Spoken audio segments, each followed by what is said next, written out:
देखिए, मोहसिन नकवी सबको सोचना चाहिए ना। 2.5 साल से जो है पाकिस्तान क्रिकेट बोर्ड जो है पे दर पे नाकामियों का बाइस बना है, और ये दूसरी शिकस्त जो है इसकी डायरेक्ट जिम्मेदारी पीसीबी पे आयद होती है।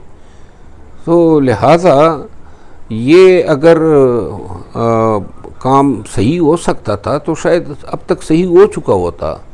जो लोग ये काम कर रहे हैं या जो जिनके हवाले पीसीबी के मामलात हैं वो अपने फ़राइज़ की अंजामदही में बुरी तरह नाकाम हुए हैं, और मेरा ख्याल ये है कि अब प्रोफेशनल लोगों के हवाले जिम्मेदारियाँ होनी चाहिए। देखें, शेर अफजल मरवत ने मोहसिन नकवी की बात की। मेरी नज़र में ये मोहसिन नकवी अकेले नहीं हैं, बल्कि मजमूई तौर पर जो पीसीबी का कल्चर है उसको देखना होगा। आप देखें, अब्दुल रऊफ़ की जानिब से उनके ट्विटर को आप जिस वक्त देखते हैं उनके पोस्ट को, तो वो मुसलसल ये कह रहे हैं कि आकिब जावेद आते हैं, पंजाब के चंद अफराद लाबी की सूरत में पीसीबी पे काबिज़ हैं, तो वो दुरुस्त कहते हैं अब्दुल रज़ाक। उसकी वजह यह है कि एक दूसरे को नवाज़शात और नौकरियां दी जाती हैं, और जब एक नया चेयरमैन आता है और उसके सामने चीज़ें छुपाई जाती हैं। मोहसिन नकवी भी बिल्कुल शामिल हैं। कहा जा सकता है कि चीज़ों में जब वो पीसीबी के चेयरमैन हैं तो जवाबदेह हैं चीज़ों के। और जहाँ तक बात शेर अफजल की है, मैं ये समझता हूँ कि हमें ग्राउंड से सिलेक्शन का तरीक़ाकार अपनाना होगा। इमरान खान साहब आए थे तो एट दैट टाइम मैंने क्रिकेटर्स का इंटरव्यूज़ किए थे। ये जो आपको याद होगा पाकिस्तानी एक बड़ा स्टार हैं, एथलीट हमारे अरशद नदीम, उनका मैंने इंटरव्यू किया तो उन्होंने कहा कि हमें डिपार्टमेंट्स ख़त्म कर दिए। अब सोचिए, डिपार्टमेंटल क्रिकेट नहीं है, बच्चों को क्रिकेट में से पैसे नहीं मिल रहे, नौकरी नहीं मिल रही, तो यंग टैलेंट नीचे से वो लाने के लिए कोई तरीक़ाकार नहीं है। साहबजादा फरहान ने परफॉर्म किया इंडिया के ख़िलाफ़। साहबजादा फरहान इसी डोमेस्टिक की पैदावार है, डोमेस्टिक में परफॉर्म करता रहा, वो मुसलसल। गुज़श्ता चंद साल से हमने देखा कि ये क्रिकेट में भी सियासत आ गई है। देखिए, ये है पाकिस्तान की क्रिकेट। आसिफ जरदारी ने भी कहा था कि सियासत को हमारे हवाले कर दे, आपका काम है क्रिकेट खेलना। ये उनका एक पैगाम था। आपने दो मुख्तलिफ मौक़ों पर बात की है। उन्होंने सियासत अगर खेल का हिस्सा होगी तो फिर परफॉर्मेंस हमें दिखाई नहीं देगी। देखिए, इस दौरान मेरे लिए ना सबसे अहम ये है कि पाकिस्तान की क्रिकेट टीम इंडिया के ख़िलाफ़ खेलने जा रही है। मुझे ये लग रहा है कि पाकिस्तानी टीम और इंडिया का अगर मुआवजा किया जाए तो जज्बात से हटकर इस वक्त इंडिया की टीम तगड़ी नज़र आ रही है। युवराज सिंह इस वक्त इंडियन प्लेयर्स को ट्रेनिंग दे रहे हैं, डेवलप उनके वालिद अपनी एकेडमी में उनकी बेसिक टेक्निक्स पे काम कर रहे हैं। मुझे ये बताएं, आकिब जावेद, वसीम अकरम, वक़ार यूनुस, शोएब अख्तर, इसके अलावा इंज़मामुल हक, मोहम्मद यूसुफ, मिसबाहुल हक, सब के नाम ले लें। मुझे बताएं, इनमें से कितने हैं जिन्होंने यंग टैलेंट को प्रमोट करने का कहा है। लाहौर कलंदर नए टैलेंट को एक्सप्लोर कर रही है। अभी जेहलम में सैलाब आ गया, वरना वहाँ पे भी अमेरिकी सफ़ीर भी पहुँची थी। वो अब मुजफ्फराबाद जाएंगे, मीरपुर जाएंगे। फास्ट बॉलर्स के लिए ये ज़रख़ेज़ ज़मीन है। यंग टैलेंट 150 प्लस का आपको मिल जाएगा। लेकिन मैं आपको बता दूं कि 150 प्लस के बॉलर्स मिल जाएंगे, लेकिन बल्लेबाज आपको ढूंढने पड़ेंगे, उन पर काम करना पड़ेगा, उनकी टेक्निक को बेहतर करना पड़ेगा। प्रेशर में आपके बल्लेबाज और बैट्समैन जितने भी हैं उनके पाँव फूल जाते हैं। हाँ, प्रेशर गेम का बहुत ज़्यादा ले लेते हैं पाकिस्तानी खिलाड़ी।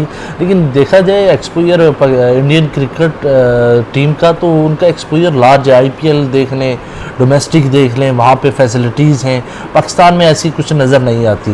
वहाँ पे एक लड़का जो परफॉर्म करके आगे टीम तक आता है ना, वो 1 अरब से ज़्यादा आबादी है उनकी, उसमें से आता है। IPL में परफॉर्म करता है, डोमेस्टिक में परफॉर्म करता है। वहाँ से युवराज सिंह जैसे क्रिकेटर्स उसे अपनी एकेडमीज़ में ट्रेनिंग करवाते हैं। देखिए, इंडिया के और पाकिस्तान के ख़िलाफ़ मैच में उस लड़के से कितने कैच ड्रॉप हुए? 2-3 तो तकरीबन मैच। लेकिन वो जिसका बैटिंग करने के लिए आया उस पर प्रेशर नहीं था। वो मेंटली इतना स्ट्रांग है। आपके बाबर आजम और रिजवान चले गए पीछे, आपके पास बैटिंग लाइनअप क्या है? मुझे बताएं। स्ट्रगल करती हुई दिखाई दे रही है। लेकिन नई अप्रोच की बात की जाए पाकिस्तान की टीम की, नई अप्रोच भी नज़र नहीं आई हमें। लास्ट मैच देखें बांग्लादेश के ख़िलाफ़ पाकिस्तान की बैटिंग एक्सपोज नज़र आई, मिडल आर्डर परफॉर्म नहीं कर पाया। अगर इंडिया के मैचेस की बात करें तो इंडिया का पहला देखिए, मैच ही एशिया प्रेशर कप को का ना, है। एशिया कप को इस एशिया कप को मैं ये समझता हूँ 3 मैचेस की इंडिया और पाकिस्तान की ये एक तरह से सीरीज़ हुई है। तीसरा मैच अब फाइनल में होने जा रहा है। 2 मैचेस पाकिस्तान हार चुका और बुरे तरीके से हारा।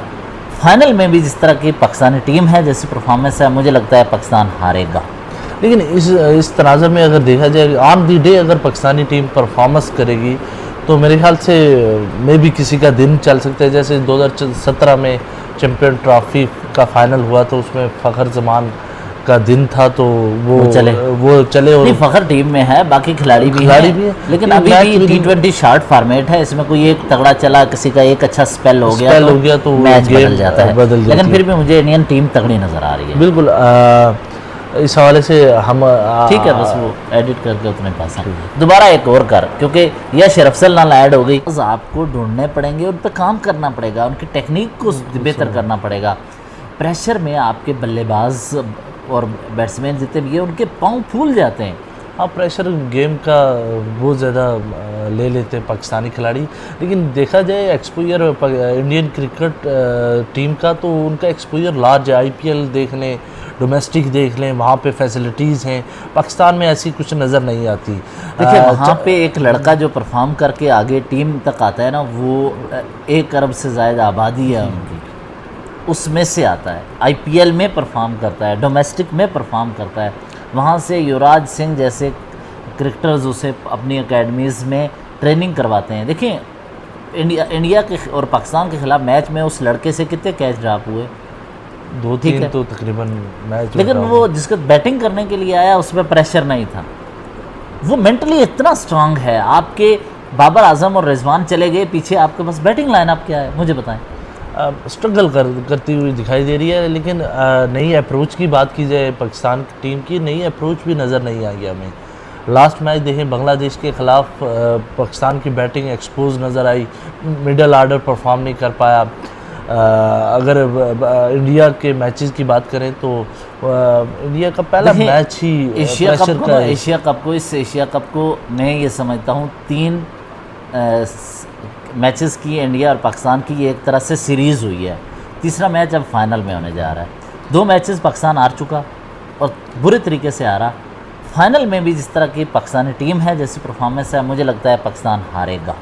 लेकिन इस तनाज़ुर में अगर देखा जाए ऑन दी डे अगर पाकिस्तानी टीम परफॉर्मेंस करेगी तो मेरे ख्याल से मे भी किसी का दिन चल सकता है। जैसे 2017 में चैम्पियन ट्रॉफी का फाइनल हुआ तो उसमें फ़खर जमान का दिन था तो वो चले और नहीं, फ़खर टीम में है, बाकी खिलाड़ी भी है। लेकिन अभी भी T20 शॉर्ट फॉर्मेट है, इसमें कोई एक तगड़ा चला, किसी का एक अच्छा स्पेल हो गया तो मैच बदल जाता है। लेकिन फिर भी मुझे इंडियन टीम तगड़ी नज़र आ रही है। बिल्कुल इस हवाले से हम ठीक है, बस वो एडिट करके उतने पास दोबारा एक और कर, क्योंकि यह शरफसल नाल ऐड हो गई।